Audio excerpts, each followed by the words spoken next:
Yesus mengatakan suatu perumpamaan kepada mereka untuk menegaskan bahwa mereka harus selalu berdoa dengan tidak jemu-jemu.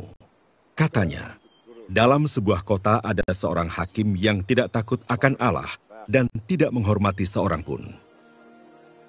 Dan di kota itu ada seorang janda yang selalu datang kepada hakim itu dan berkata, "Belalah hakku terhadap lawanku." Beberapa waktu lamanya hakim itu menolak. Tetapi kemudian ia berkata dalam hatinya, "Walaupun aku tidak takut akan Allah dan tidak menghormati seorang pun, namun karena janda ini menyusahkan aku, baiklah aku membenarkan dia, supaya jangan terus saja ia datang dan akhirnya menyerang aku." Kata Tuhan, "Camkanlah apa yang dikatakan hakim yang lalim itu. Tidakkah Allah akan membenarkan orang-orang pilihannya yang siang malam berseru kepadanya? Dan adakah ia mengulur-ulur waktu sebelum menolong mereka? Aku berkata kepadamu, ia akan segera membenarkan mereka. Akan tetapi, jika anak manusia itu datang, adakah ia mendapati iman di bumi?"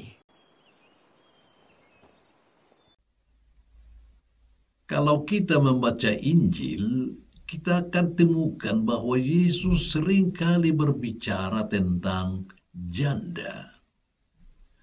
Mengapa?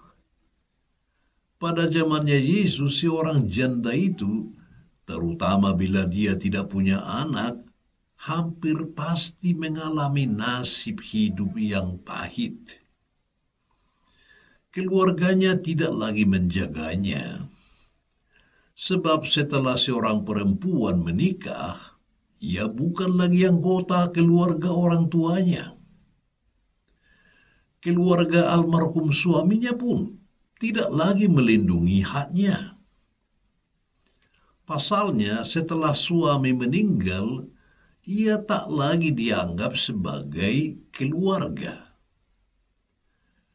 Maka kalau seorang janda punya masalah yang berkaitan dengan hukum, tak ada yang bisa melindunginya selain hakim.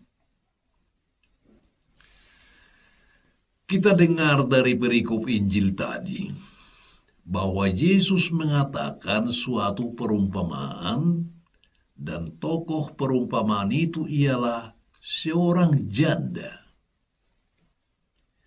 Karena tak seorang pun bersedia melindunginya, janda itu terus-menerus datang kepada hakim di kotanya.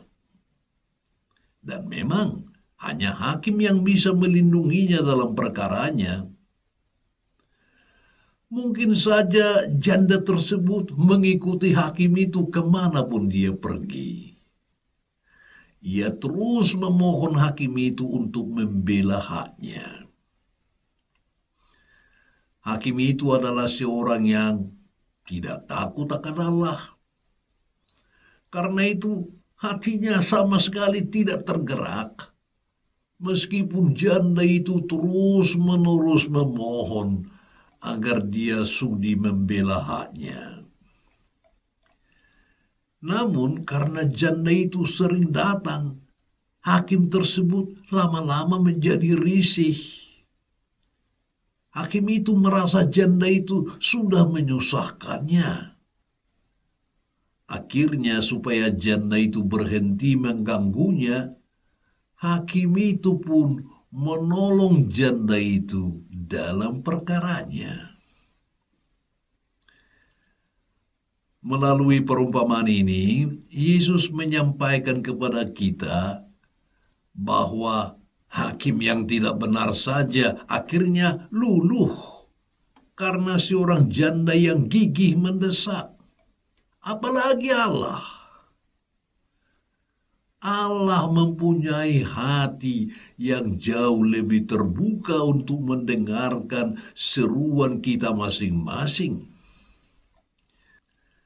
Tanpa kita desak pun, pasti Dia akan selalu memperhatikan kita.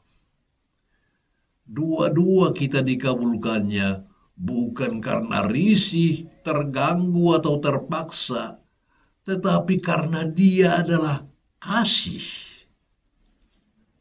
Masalahnya ialah, apakah kita berani terus bertahan dan berharap dengan dua-dua kita?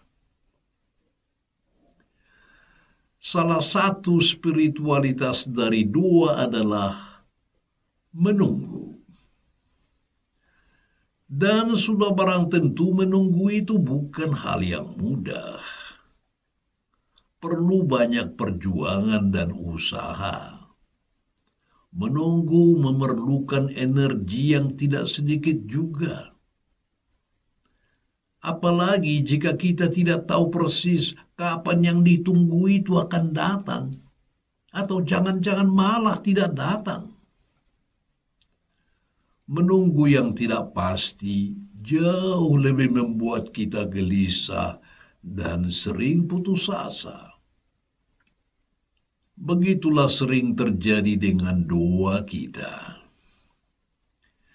Kalau hari ini Injil berpesan agar kita harus selalu berdoa dengan tidak jemu-jemu, itu artinya kita harus siap untuk menunggu dalam ketidakpastian. Apakah sanggup? Seringkali karena kelemahan manusiawi, lebih-lebih karena sikap instan, kita menjadi tidak tahan untuk lama-lama dalam doa. Kalau mau jujur, sebenarnya kita juga tidak tahu persis apakah doa-doa kita itu dikabulkan atau tidak. Tetapi nyatanya, ada banyak berkat yang kita terima. Seringkali kita hanya berdoa tentang kebutuhan dan kesulitan yang kita hadapi saat ini. Tetapi melihat kenyataan berkat yang lainnya, kita menjadi sadar bahwa Allah sebenarnya mengabulkan doa kita dengan cara yang berbeda dengan yang kita mengerti. Maka menjadi permenungan bagi kita. Apakah kita mampu melihat hal itu dalam waktu yang lama? Atau melihatnya hanya sekedar kebetulan saja?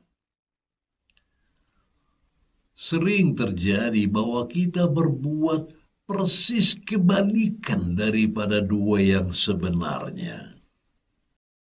Kita tidak menyerahkan diri kepada Allah, melainkan kita minta supaya Allah menyerahkan dirinya kepada kita. Kita minta Allah supaya menyesuaikan kehendaknya dengan kehendak kita. Kalau kita berdoa, kita sering menyampaikan kepada Tuhan apa yang harus Dia perbuat untuk kita. Dan kita heran kalau Allah tidak cepat melayani permohonan kita.